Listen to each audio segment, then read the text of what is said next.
Hello and welcome to today's 5 at 5. Thank you so much for joining me as we celebrate the goodness of God. On our last 5 at 5, I closed out with the thought of us not offering anything to God that doesn't cost us something. I love that because that is what David said in the word. He refused to offer God something that didn't cost him something. And I just want to ask you today, what are you offering the Lord? What are you offering him? And if is what you're offering him, what is it costing you? What is it costing you? You know, in prayer, in praise and worship, in service, in what you give monetarily, like how you are a blessing to others. What is it costing you? Sometimes to listen to someone when you're in a hurry, to stop what you're doing, to consider someone else, to serve and give when you may be hurting on the inside. I mean, what are you offering God? And does it cost? Is it costing you something? Maybe it's costing your convenience, because it's just not convenient for me to drive all the way over here and pick someone up and bring them to church. It's just out of my way. What is it costing you? To pick up the phone sometimes when you don't have time to call someone, to check in on them, to when you know that maybe they're going through, or maybe they've had grief in their life, they've lost a loved one, a spouse, and they just need someone to check in and say hello.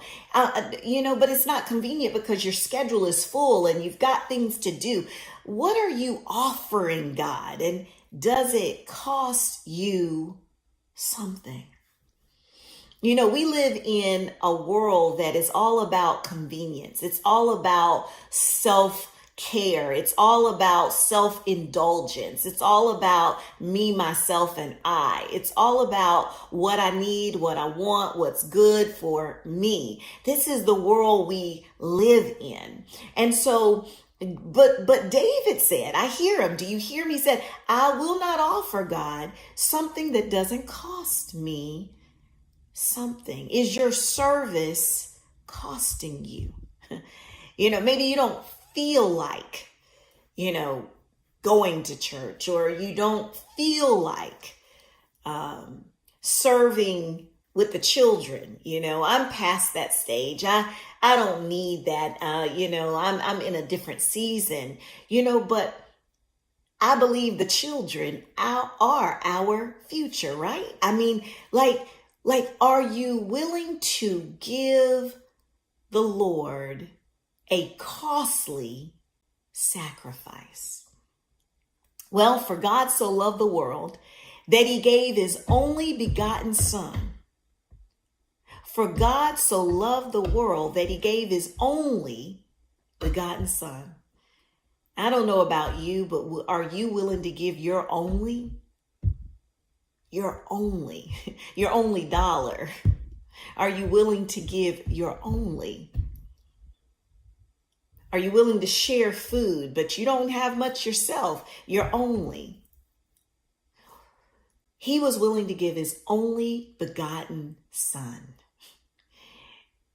Are you willing to give? Am I willing to give? I love it because it continues that whosoever. I don't know about you, but I'm so grateful to be a part of that whosoever. Believeth in him should not perish, but have everlasting life. That's the God that we serve. He knows how to give good gifts, and he gives us his best. And it's only right that we give him our best. Not our leftovers, but our first fruits. When I wake up in the morning, thank you, Lord, spending time with him and focusing and all of that, our attention on him, giving him the first fruit. Well, I pray that you will just think on this. I will think on this and meditate on it. And that I pray that we will all be convicted when we go into autopilot and find ourselves giving leftovers to God. Well, I pray that this has blessed you. I pray that you will share it with someone. And remember, the reason that's so important is because we're not just blessed for ourselves. We are truly blessed to be a blessing. Well, I look forward to seeing you on the next 5 at 5.